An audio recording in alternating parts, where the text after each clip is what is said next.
Salam jumpa kembali dalam Lilin Sabda, Rabu 17 April 2024. Bacaan Injil yang akan kita bahas adalah kelanjutan dari pembahasan mengenai roti hidup dalam Yohanes bab 6 ayat 35 sampai 40.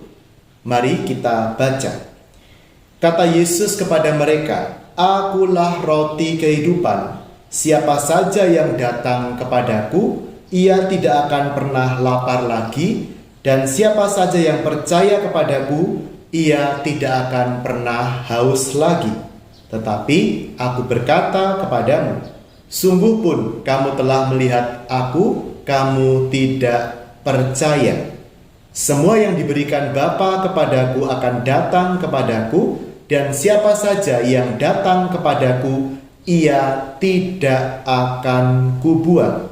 Sebab aku turun dari surga bukan untuk melakukan kehendakku, melainkan kehendak Dia yang telah mengutus aku."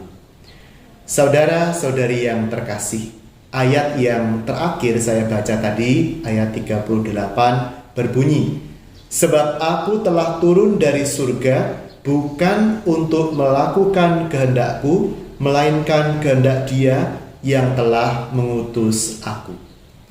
Betapa mendalamnya makna dari ayat ini. Yesus menyerahkan hidupnya sebagai pelaksana kehendak Bapa.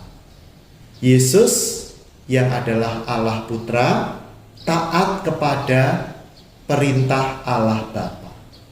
Yesus dalam refleksi Santo Paulus dalam suratnya kepada jemaat di Filipi di bab 2 mengosongkan dirinya.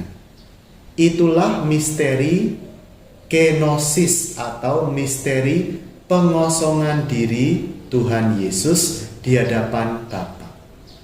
Nah, kalau Tuhan Yesus saja mengosongkan dirinya, menaati kehendak Bapa, maka kita sebagai pengikut Yesus, kita juga diajak untuk melakukan hal yang sama.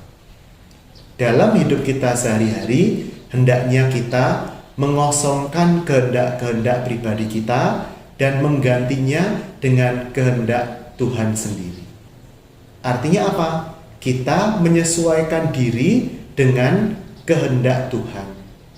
Bukan sebaliknya, yaitu apa? Tuhan yang harus menyesuaikan diri dengan kehendak kita.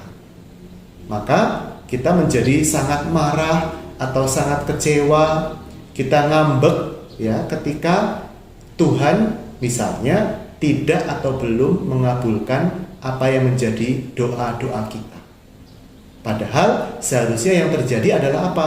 Kita yang melaksanakan kehendak Tuhan, bukan Tuhan yang melaksanakan kehendak kita. Disinilah kita ditantang untuk menjadi seorang pengikut Kristus yang rendah hati, yang sabar, yang tabah. Karena memang misi kehidupan kita adalah melaksanakan kehendak Tuhan. Dan persis itulah saudara-saudari, itulah yang kita doakan dalam doa Bapa kami kan. Setiap hari kita doakan itu kan. Ya.